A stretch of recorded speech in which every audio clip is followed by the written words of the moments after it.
ദൃശ്യം 3യുടെ ഭാഗത്തുനിന്നൊരു ഒഫീഷ്യലായിട്ടൊരു പോസ്റ്ററും കൂടെ പുറത്തു വന്നിരിക്കുകയാണ്. ജോർജ് കുട്ടി അദ്ദേഹത്തിൻ്റെ വണ്ടി എടുത്തുകൊണ്ട് ഇവിടെ നിന്ന് ഇങ്ങനെ ആലോചിച്ച് നിൽക്കുന്ന രീതിക്കത്തെ ഒരു പോസ്റ്ററാണ് പുറത്തു വന്നിരിക്കുന്നത്. ഇതിനു മുമ്പും വാഴത്തോട്ടത്തിൽ നിന്നും പുള്ളി ആലോചിക്കുകയാണ്. ഇപ്പോൾ വേറൊരിടത്ത് കാറിട്ട് നിന്ന് ആലോചിക്കുകയാണ്. മൊത്തം ഒരു ആലോചനയിലാണ്. പുള്ളിയുടെ മൈൻഡ് പുള്ളിയുടെ കയ്യിലല്ല. പുള്ളി പല കാര്യങ്ങളും ഇങ്ങനെ ചിന്തിച്ചുകൊണ്ടിരിക്കുന്ന രീതിക്കത്തെ പോസ്റ്റേഴ്സാണ് ഏറ്റവും കൂടുതലും ഇതിൻ്റേതായിട്ട് ഇറങ്ങിയിട്ടുള്ളത്. അതായത് ലാലേട്ടൻ്റെ സിംഗിൾ പോസ്റ്റർ ഇറങ്ങിയ 2 എണ്ണം ഈ രീതിക്കത്തെ ആയിരുന്നു. എന്തായാലും ജോർജ് കുട്ടിയാണെങ്കിൽ വളരെ വ്യക്തമായിട്ട് തന്നെ നമുക്ക് ഫീൽ ചെയ്യുന്നുണ്ട്, നല്ല രീതിക്ക് തന്നെ എന്തോ പ്ലാൻ ചെയ്യുന്നുണ്ടെന്ന്.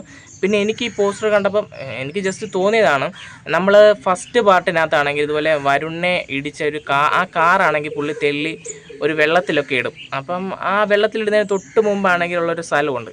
അതുപോലെ എനിക്കിത് കണ്ടപ്പോൾ തോന്നി, ചിലപ്പം പുള്ളി അവിടെ നിന്ന് എന്തെങ്കിലും ആലോചിക്കുകയോ വല്ലതും ചെയ്യുന്നതായിരിക്കും. ചിലപ്പോൾ ആ ഒരു ഫസ്റ്റ് പാട്ടിൽ ആ ഒരു കാറ് തള്ളി അതിനകത്തോട്ട് ഇടുന്നതോ എന്തെങ്കിലും പുള്ളി ഓർക്കുന്ന രീതിക്കത്തെ എന്തെങ്കിലും ഒരു കാര്യമാകാൻ സാധ്യതയുണ്ട്.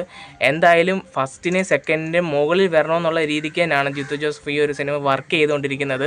ലാലേട്ടനാണെങ്കിലും എല്ലാവരും നല്ലൊരു എക്സൈറ്റോടു കൂടിയാണ് ഈ ഒരു സിനിമയിൽ അഭിനയിച്ചത്. നമുക്ക് അത് അറിയാൻ സാധിച്ചിട്ടുണ്ട്. പിന്നെ അതേപോലെ തന്നെ നമ്മളുടെ എക്സ്പെക്റ്റേഷൻ എന്ന് പറയുന്നത് അതിലും വലിയൊരു എക്സ്പെക്റ്റേഷനാണ്. കാരണം നമ്മൾ ഭയങ്കരമായിട്ട് കാത്തിരിക്കുന്ന ഒരു സിനിമയാണ് നമ്മുടെ ജിത്തു ജോസഫിൻ്റെ സംവിധാനത്തിൽ വരുന്ന ദൃശ്യം 3 എന്ന് പറയുന്ന സിനിമ.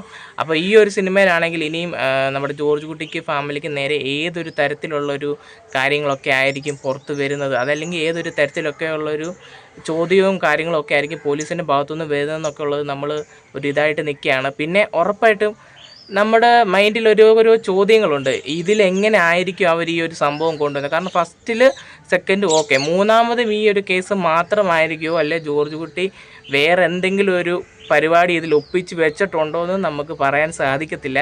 എന്തായാലും ഒരു കാര്യം ഉറപ്പാണ്, വരുണിൻ്റെ കേസിൻ്റെ ആ ഒരു പരിപാടി മാത്രമായിരിക്കത്തില്ല ഈ ഒരു സിനിമയിൽ നമ്മളെ ഞെട്ടിക്കാൻ പോകുന്ന മറ്റെന്തെങ്കിലും ഒരു സംഭവം കൂടെ. അതായത് നമ്മൾ എക്സ്പെക്റ്റ് ചെയ്യാതെ കിട്ടുന്ന ഒരു ട്വിസ്റ്റ് ഉറപ്പായിട്ടും ഈ ഒരു സിനിമയിൽ കാണും. ആ ഒരു ട്വിസ്റ്റ് ആയിരിക്കും ഈ ഒരു പടത്തിൽ ഏറ്റവും കൂടുതൽ ഒരു ഹൈ മൊമെൻ്റായിട്ട് നമുക്ക് ഫീൽ ചെയ്യാൻ പോകുന്നതെന്നുള്ളൊരു കാര്യത്തിലും ഒരു സംശയം വേണ്ട എന്നുള്ളൊരു ഇതാണ് എൻ്റെ ഒരു ഇതിൽ എനിക്ക് തോന്നുന്നുണ്ട്. കാരണം നമ്മളെല്ലാവരും പ്രതീക്ഷിക്കുന്നത് ഈ ഒരു കേസിൻ്റെ ഇത് വന്ന് പിന്നെ ഇങ്ങനെ ചോദ്യം ചെയ്തു ഫാമിലി ഇങ്ങനെയൊക്കെ കയറ്റി അങ്ങനെയൊക്കെ ആയിരിക്കും. പക്ഷേ ഇതല്ലാതെ തന്നെ വേറെ എന്തെങ്കിലും ഒരു സംഭവം കൂടെ ഇതിൽ കാണാം. അല്ലെങ്കിൽ നമുക്കത് റിപ്പീറ്റഡ് ഫീൽ ചെയ്യും, ഇത് തന്നെ ഇങ്ങനെ കാണിച്ചുകൊണ്ടിരിക്കുന്നു എന്നുള്ളൊരു സാധനം ചിലപ്പോൾ നമുക്ക് തോന്നും. അതുകൊണ്ട് എന്തെങ്കിലും ഒരു എക്സ്ട്രാ ഒരു സാധനം കൂടെ അവർ ഇത് കൊടുക്കും എന്നുള്ള കാര്യത്തിൽ വേറെ ഡൗട്ടൊന്നും വേണ്ട. എന്തായാലും ഈ സിനിമയ്ക്ക് വലിയൊരു എക്സ്പെക്റ്റേഷനാണ്. ഏപ്രിൽ 2-ാം തീയതിയാണ് ഈ ഒരു സിനിമ റിലീസാകുന്നത്. ഇതുവരെയുള്ള എല്ലാ കളക്ഷനും ഭേദിക്കും എന്നുള്ളൊരു കാര്യത്തിലും ഒരു ഡൗട്ടുമില്ല. കാരണം ലാലേട്ടൻ്റെ പടമാണ്, ജിത്തു ജോസഫിൻ്റെ ആണെങ്കിൽ സിനിമ, അതും ദൃശ്യം ബ്രാൻഡ്, പടവും ബ്രാൻഡ്, ആക്ടറും ബ്രാൻഡ്, ഡയറക്ടറും ബ്രാൻഡ്. പിന്നെ ജിത്തു ജോസഫിന് ഒരു കംബാക്കും കൂടെ ആയിരിക്കണം എന്ന് ഒരാഗ്രഹമുണ്ട്. കാരണം കഴിഞ്ഞ 2 പടവും കയ്യിൽ നിന്ന് ഒന്ന് പോയായിരുന്നു. ഇതിൽ കൂടെ അദ്ദേഹം തിരിച്ചു വരുമെന്നുള്ള കാര്യത്തിൻ്റെ ഒരു ഡൗട്ടും വേണ്ട. എന്തായാലും ഈ സിനിമയ്ക്ക് വേണ്ടിയുള്ളൊരു കാത്തിരിപ്പ് വളരെ വലിയൊരു കാത്തിരിപ്പാണ്. എന്തായാലും സിനിമ ഇനിയും പുറത്ത് വരട്ടെ. അത് നല്ലൊരു പോസ്റ്റ് റിപ്പോർട്ടാണെങ്കിൽ ഹൈ ആയിട്ടുള്ളൊരു പോക്കായിരിക്കും കളക്ഷനിൽ നമ്മൾ കാണാൻ പോകുന്നത്. അപ്പോൾ എന്തായാലും നമ്മുടെ ഇന്നത്തെ വീഡിയോ ഇത്രയൊക്കെ ഉള്ളൂ. നിങ്ങൾ ഈ ഒരു സിനിമയ്ക്ക് എത്രത്തോളം കാത്തിരിക്കുന്നു എന്നുള്ളത് നിങ്ങൾ കമൻറ്റ് ചെയ്യാം.